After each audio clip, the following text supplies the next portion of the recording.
have a dad, but that's not what we call him.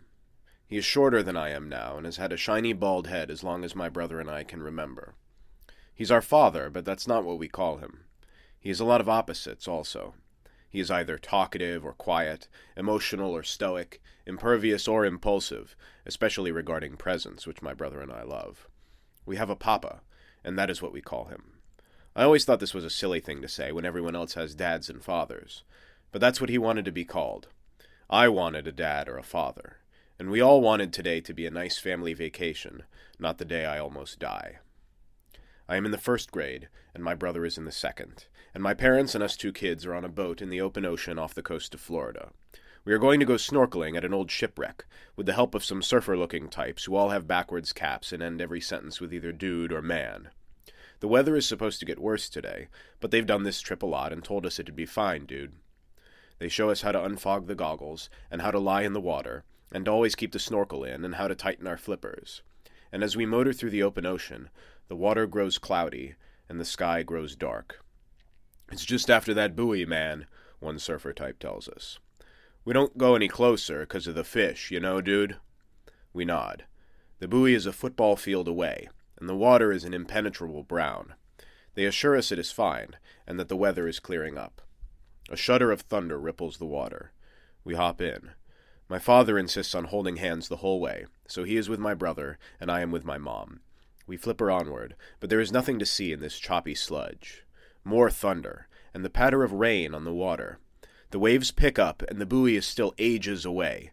We're fighting against the current. The rain turns into a downpour, and the chop towers over my body and into my snorkel, choking me. Lightning crackles, and I can't see where my family is ahead of me, and a huge wave surges, and my mother loses her grip, and I swirl underwater, and emerge gasping and sputtering, alone.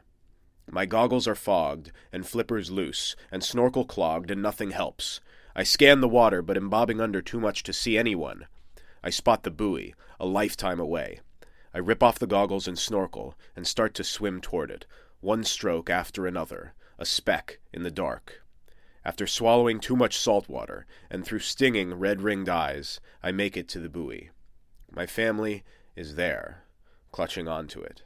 My father grips my hand like a vice, crushing it. "We're going back together," he says, through the crackle of lightning.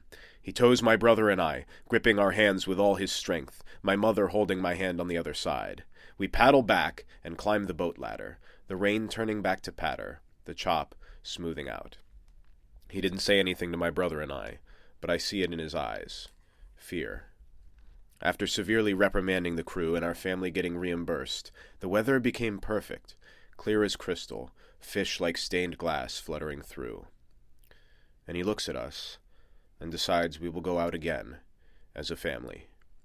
We swim and marvel and get to the buoy and the shipwreck, and after a moment, he lets go of my hand, and I flipper around and chase the fish, and I look into his eyes, and I see it again.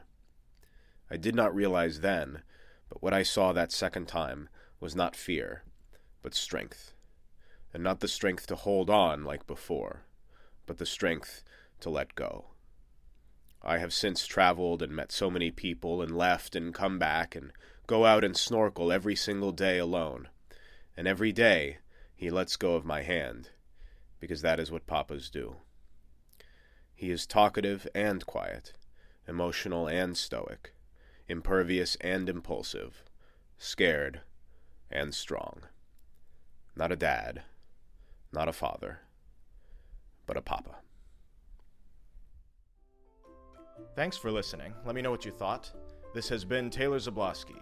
Until next week, go do great things.